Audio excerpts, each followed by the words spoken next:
Tips to improve your English pronunciation. Pause the video to repeat phrases or words. Record your voice and compare it with the video. Actively listen, identifying familiar words or phrases.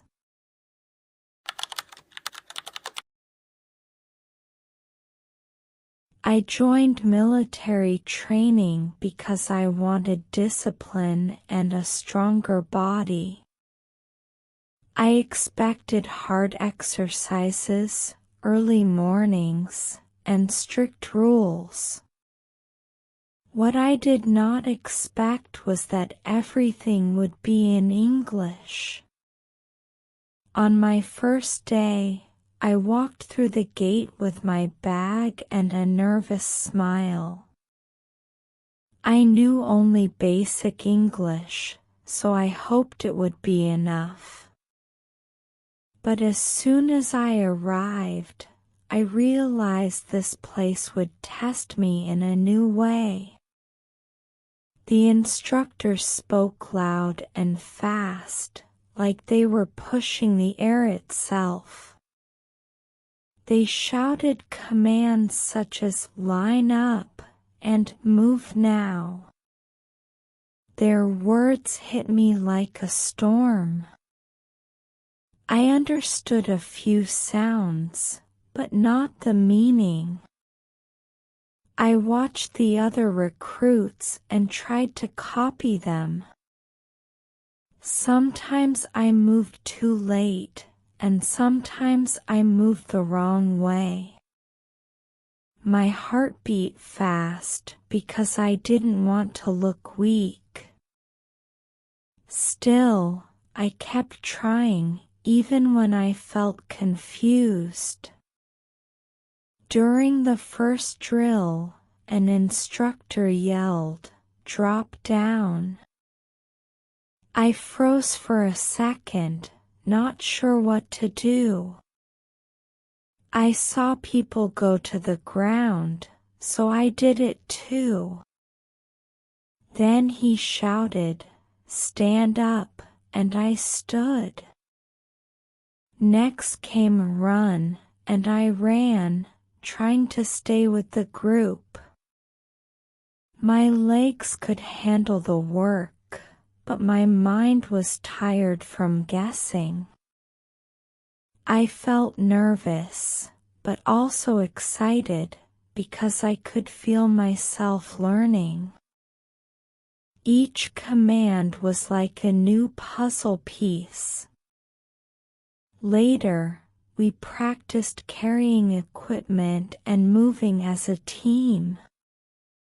The instructor shouted, "Hold tight," and "Grab now." I understood "hold," but "tight" was new.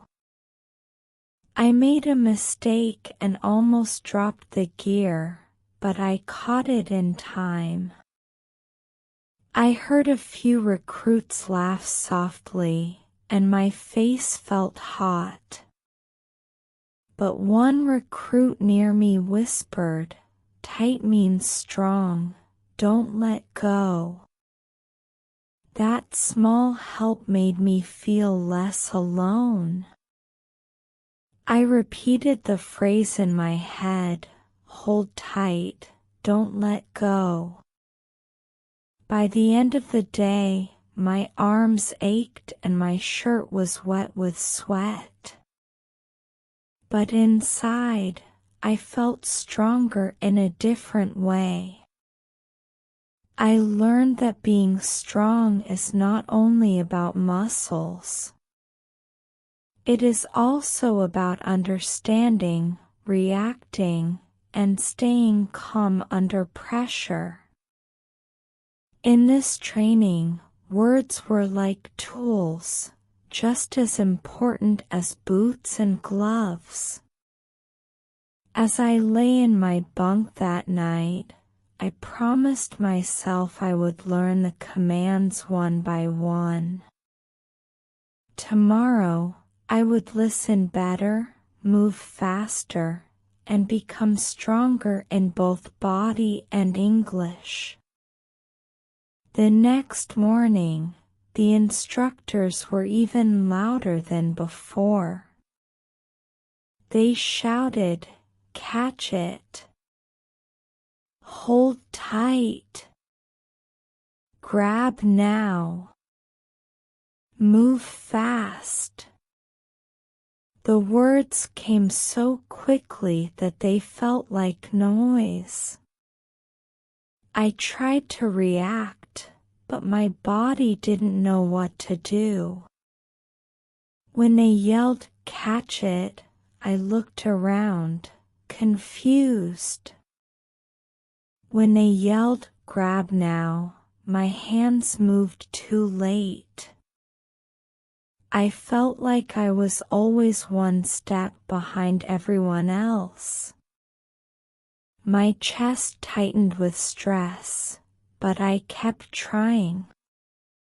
During the first drill, we had to pass equipment from one person to another. The instructor shouted, "Catch it," and the line moved like a machine. I saw a heavy piece of gear coming toward me, but I hesitated. I didn't fully understand if I should catch, hold, or pass it right away. The gear hit my hands, and I almost dropped it. I tried to hold tight, but my grip was weak because I was nervous. People behind me started shouting, and I felt the pressure grow. Then the light disaster happened. The instructor yelled, "Move fast," and I rushed, but I moved the wrong way. The equipment slipped from my hands and fell to the ground with a loud sound. Everything stopped. For one long second, it felt like the whole training area was watching me. My face turned hot, and I wanted to disappear. The instructor stared at me, and my stomach dropped. I quickly picked the gear up, but my hands were shaking. I could feel everyone's eyes on me. I expected the instructor to be angry, but he only said, "Focus. Listen." His words were sharp, but not cruel. Still, I felt embarrassed and weak. After the drill, I stood to the side, breathing hard, trying not to panic. I thought, if I can't understand these commands, I will keep making mistakes. My body was strong enough for the training, but my English was not. In that moment, I realized that language could be a bigger obstacle than running or lifting. That's when a teammate named Marcus came over. He spoke English clearly, but he also used simple words and gestures. He pointed to the gear and said, "Catch it means take it. Hold tight means don't let go. Grab now means take it now." I repeated after him, "Catch it. Hold tight. Grab now." He nodded and said, "Good. Say it again." We practiced together for a few minutes, like a quick lesson between drills. His help made me feel calmer and more hopeful. When the next drill started, I was still nervous, but I had a plan. I listened for the key words and repeated them in my head.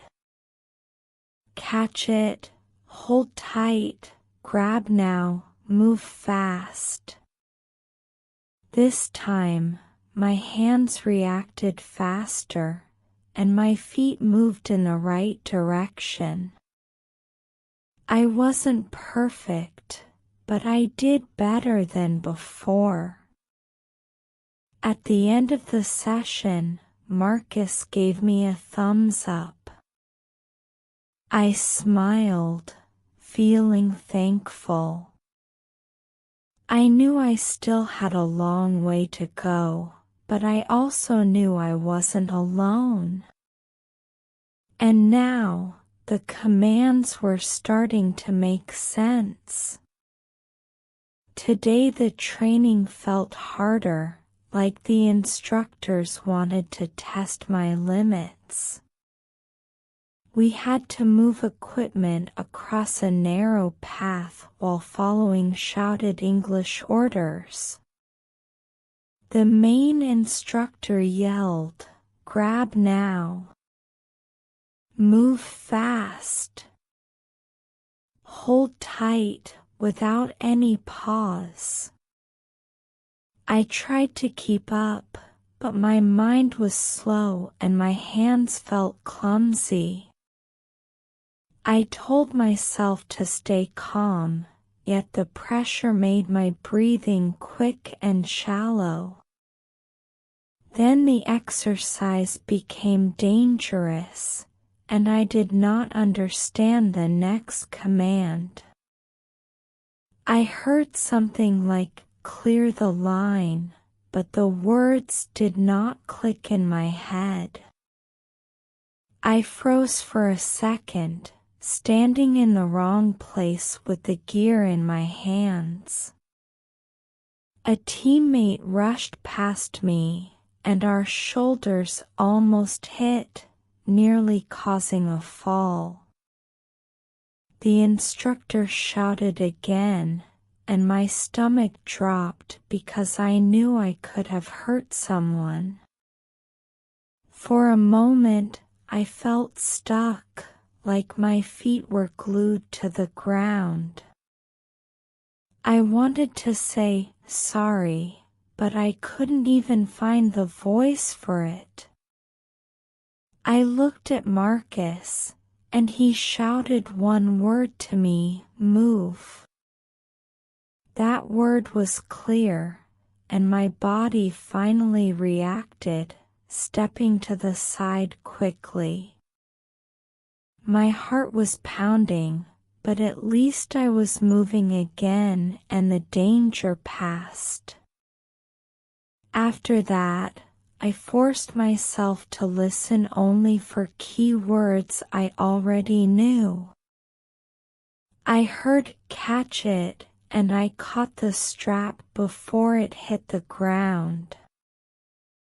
I heard "hold tight," and I gripped the handle with both hands, not letting it slip. I heard "grab now," and I reached fast, copying the motion of the recruit in front. I did not do everything perfectly, but I completed about half of the task without freezing again.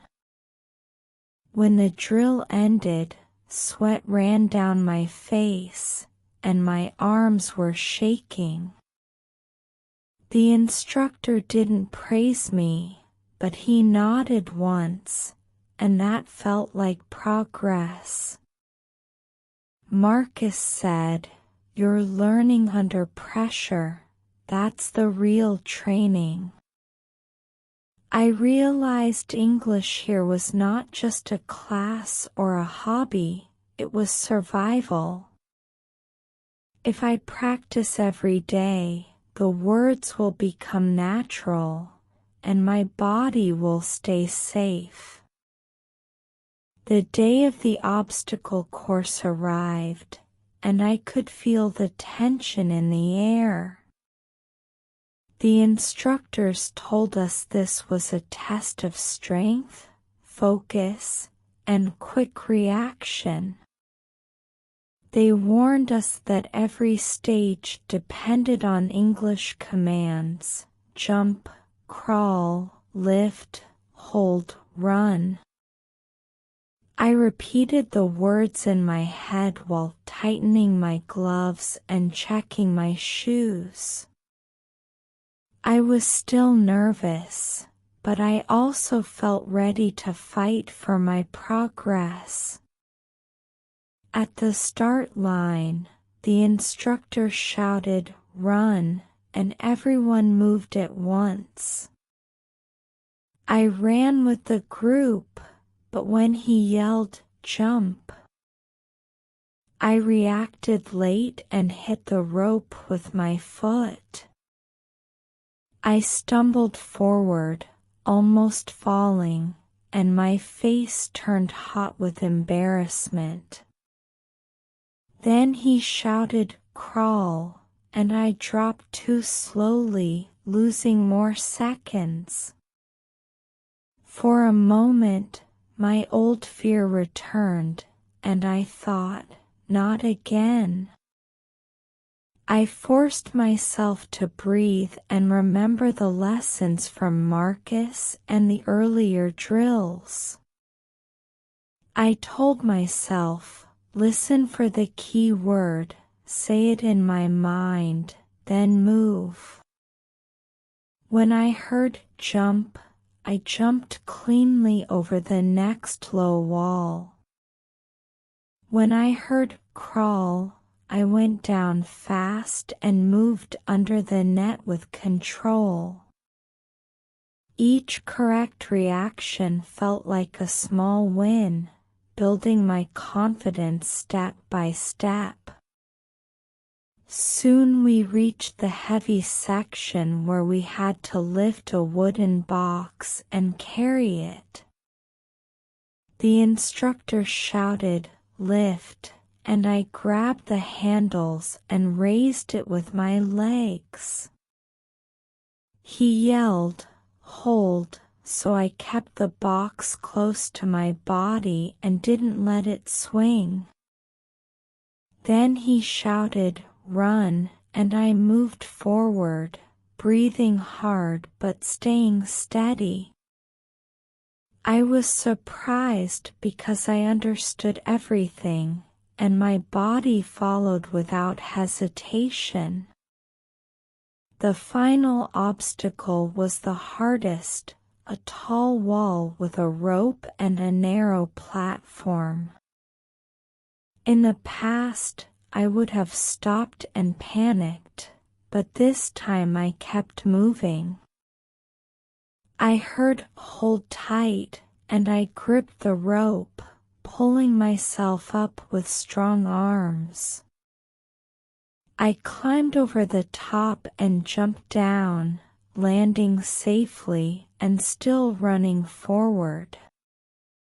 For the first time, I passed the hardest obstacle without stopping, and I felt unstoppable. On the last day of training, I woke up before the alarm and felt wide awake. My body was tired, but my mind was ready, like I could finally handle anything. At the field, the instructor looked at the group and then pointed at me. He said, "You will lead a small team today," and my heart jumped fast.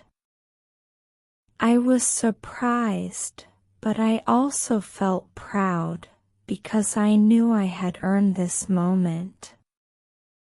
He explained that we had to complete a short mission across the training area.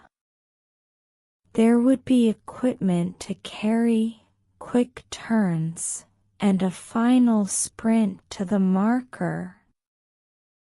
Most important, every move had to be guided by English commands and fast responses. I took a deep breath and faced my teammates, who were watching me closely. For the first time, I didn't feel fear in my throat. I felt confidence there. When the mission started, I used a clear voice and simple words. "Grab now," I said, and the group picked up the gear at the same time. "Hold tight," I added, and everyone tightened their grip as we moved forward. At the next point I shouted, "Move fast." "Run," and our steps became quick and steady.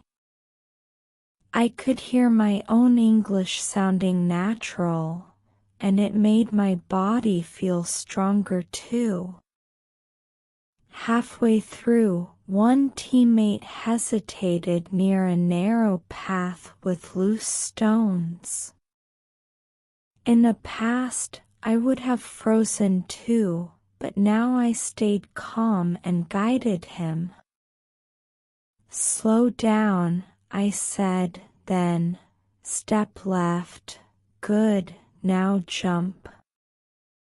He followed my words, and the rest of the group followed right behind him. In that moment, I realized my voice was keeping everyone safe and focused. When we reached the final marker, we finished as a unit, breathing hard and smiling. The instructor nodded and said, "Good leadership. Clear commands. Good control." My teammates tapped my shoulder, and Marcus gave me a big grin. I felt a deep strength inside me that I never had before this training. I was not only stronger in my body, but also stronger in English, and stronger in myself.